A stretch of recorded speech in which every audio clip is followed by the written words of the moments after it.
Welcome back to J is for Justice. I am your host, Dre. If you are new here, please hit that subscribe button and fill the bell to get notifications for all newly released videos and live streams. Also, check out Jay's new website by going to www.jisforjustice.com. Marcus Anthony Merritt Sr. was born on May 25, 1975 near Houston, Texas. He was the firstborn and only son. Marcus was described as a kind and loving soul. He loved riding and owning horses, cooking, and living life to the fullest. He could light up a room with his laugh and jovial personality. When Marcus's son was born, he naturally transformed into fatherhood. He was a loving, loyal, and nurturing father to his children. There was a special bond between him and his children that no one could ever come between.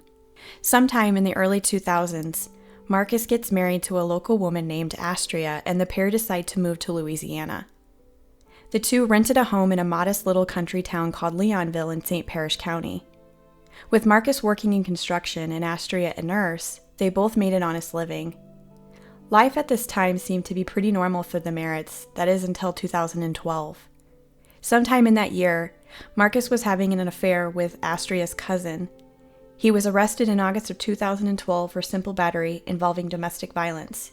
He was arrested again in December for unauthorized entry of an inhabited dwelling, simple criminal damage to property, aggravated battery, and sexual battery. It was noted that Astria was no longer living with Marcus. Sadly, 2013 would forever change Marcus's family. On January 4th, just before 6:20 p.m., Royce, Marcus's mom, received a phone call from Astria. Astria was at work calling her from her cell phone. Royce could tell by the tone that something wasn't right. Astria had informed Royce that her and Marcus had exchanged a number of text messages, and at one point, the messages from Marcus had just completely stopped. Astria even tried calling Marcus but was unable to get a hold of him. She told Royce she was worried that Marcus had done something to himself. A very worried and panicked Royce decided she would try getting a hold of Marcus as well, but was unsuccessful. Astria called Royce back and told her she was driving home and that her parents would meet her at the house to see if they could check on Marcus. Royce stayed on the line but couldn't hear anything at all. Eventually, Astria arrives at the property and tells Royce they're still not coming out, referring to her parents. Royce tries to remain calm and tell Astria that they'll eventually come out and everything will be okay. Maybe he's just upset. Her parents lived relatively close to the house, so that's why they decided to go check on Marcus, because Astria was 20 minutes away working. After a few minutes of silence on the phone, Royce then hears Astria say, "He did?" And then Royce hears Astria's mother say, "Royce, I'm sorry."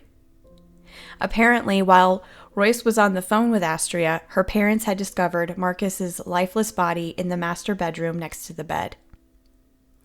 The next day, Royce and the family rushed to Louisiana seeking answers and to prepare to say their final goodbyes to Marcus. Once they arrived, Royce asked Astria if the scene had looked horrible. She stated no, but they had found Marcus on the floor next to the bed and that his cell phone was laying on the bed near a Bible. On Monday, June 6th, Astria, her cousin, and Royce went to the funeral home to make final arrangements. The funeral director, Pastor Ford, led them into the preparation room. There, they saw Marcus laying on a steel gurney with a sheet covering his body from the neck down. Royce noticed Marcus's hair had looked a little longer than he normally wore it, but she didn't see any wounds on Marcus's head nor his face. Concerned by this, Royce got in touch with the chief of police in Leonville, a man named Joseph Knoll. She asked him for a copy of the police report and any other reports he may have obtained. He told her that he had given all this information to Marcus's wife, Astria, and that if she wanted it, she'd have to reach out to her. Weeks later, Royce spoke with Pastor Ford about the funeral home's involvement with Mark's case. The pastor explained to Royce that his body car attendants from the funeral home were called to collect Marcus's body from the house. She told the pastor she didn't know where Marcus had been shot, and he replied, quote, "I didn't see any evidence of a gunshot wound." Royce had learned from the funeral home that Marcus's death certificate listed the time of death at 6:51 p.m., which was strange given the time Astria had called Royce that fateful evening. Royce was able to speak to the St. Landry Parish County Coroner, Dr. Pavick. He explained to her that Marcus had died of a self-inflicted gunshot wound to the head. However, no ethical autopsy was ever done on Marcus. Typically, in a shooting case, most medical examiners will bring the body into the coroner's lab and x-ray the body to see the location of the bullet, and will remove the bullet so it can be examined and compared to the weapon found at the scene. That was never done in Marcus's case. Royce later learned that there was no thorough investigation completed on his case, meaning no police interviews were ever conducted, no toxicology report, no cell phone record data was looked into, and his hands and body were never tested for gunshot residue. Royce also learned from a close family friend that Marcus had accepted a new construction job and was planning on moving back to Texas for a fresh start.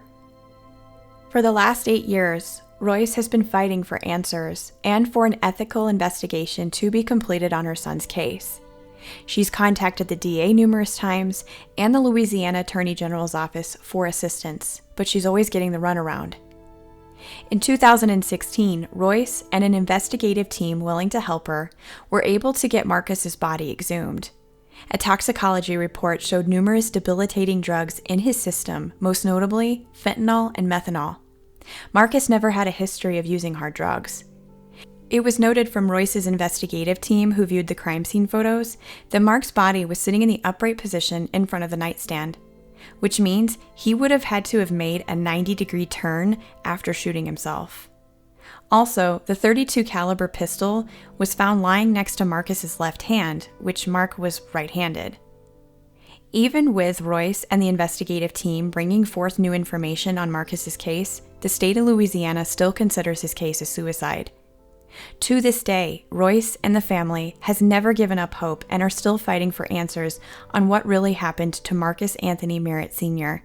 They're looking for justice. Thank you for listening. Please let me know what your thoughts and theories are surrounding this case.